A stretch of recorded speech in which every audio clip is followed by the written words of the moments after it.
চোখেরই পলকে তুমি হতে পারো লাশ, চিরতরে বন্ধ হবে তোমারই নিঃশ্বাস।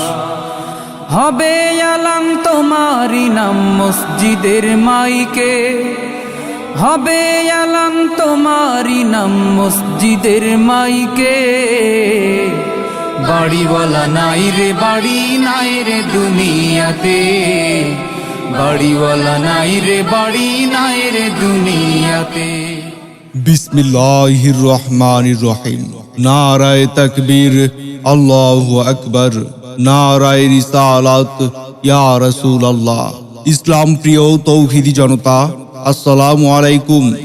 আসছে আগামী 15 এপ্রিল 2024 ইংরেজি, রোজ সোমবার বাদ আসর হইতেই নাবির পাড়া যুব সমাজের উদ্যোগেই এক বিশাল তাফসিরুল কুরআন মাহফিলের আয়োজন করা হয়েছে।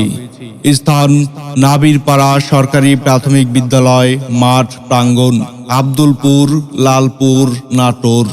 নাবির পাড়া যুব সমাজের উদ্যোগেই বিশাল তাফসিরুল কুরআন মাহফিলেই প্রধান অতিথি হিসেবেই উপস্থিত থাকবেন বীর মুক্তিযোদ্ধা জনাব অ্যাডভোকেট আবুল কালাম আজাদ, সংসদ সদস্য, নটোর 1 আসন, লালপুর, বাগাতিপাড়া।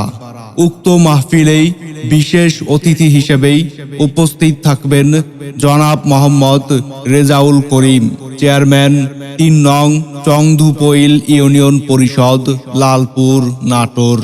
উক্ত তাফসিরুল কুরআন মাহফিলেই প্রধান বক্তা হিসেবেই উপস্থিত থাকবেন আন্তর্জাতিক খ্যাতিসম্পন্ন মুফাসসিরে কুরআন, বিশিষ্ট ইসলামী চিন্তাবিদ মাওলানা হাসান আল মামুন লাল সাহেব, প্রভাষক, সম্মিলনী ফাজিল মাদ্রাসা, যশোর সদর, যশোর। উক্ত তাফসিরুল কুরআন মাহফিলেই দ্বিতীয় বক্তা হিসেবেই উপস্থিত থাকবেন নতুন প্রজন্মের উদীয়মান তরুণ বক্তা হাফেজ মাওলানা আবু হানিফ আজাদি সাহেব, ধর্মীয় আলোচক, চ্যানেল 24 ঢাকা ও মুহতামিম বিলমাবারিয়া কোরআন একাডেমি, লালপুর, নাটোর। উক্ত মাহফিলেই তৃতীয় বক্তা হিসেবে উপস্থিত থেকেই মূল্যবান ওয়াজ নসিহত পেশ করবেন উত্তরবঙ্গের খ্যাতিমান আলোচক, বিশিষ্ট ইসলামী চিন্তাবিদ হাফেজ মাওলানা মোহাম্মদ সাদ্দাম হোসেন নাটোরি।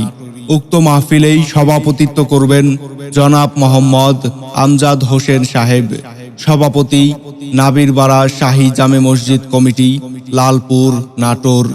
এছাড়া স্থানীয় ওলামায়ে কেরামগণ কোরআন ও হাদিসের আলোকেই ওয়াজ ফরমাইবেন। নিঃশ্বাস হবে আলাম তোমারই নাম মসজিদের মাইকে, হবে আলাম তোমারই নাম মসজিদের মাইকে। বাড়িওয়ালা নাই রে বাড়ি নাই রে দুনিয়াতে, বাড়িওয়ালা নাই রে বাড়ি নাই রে দুনিয়াতে। বিশেষ দ্রষ্টব্য, মহিলাদের পর্দার সহিত ওয়াজ শোনার সুব্যবস্থা রয়েছে।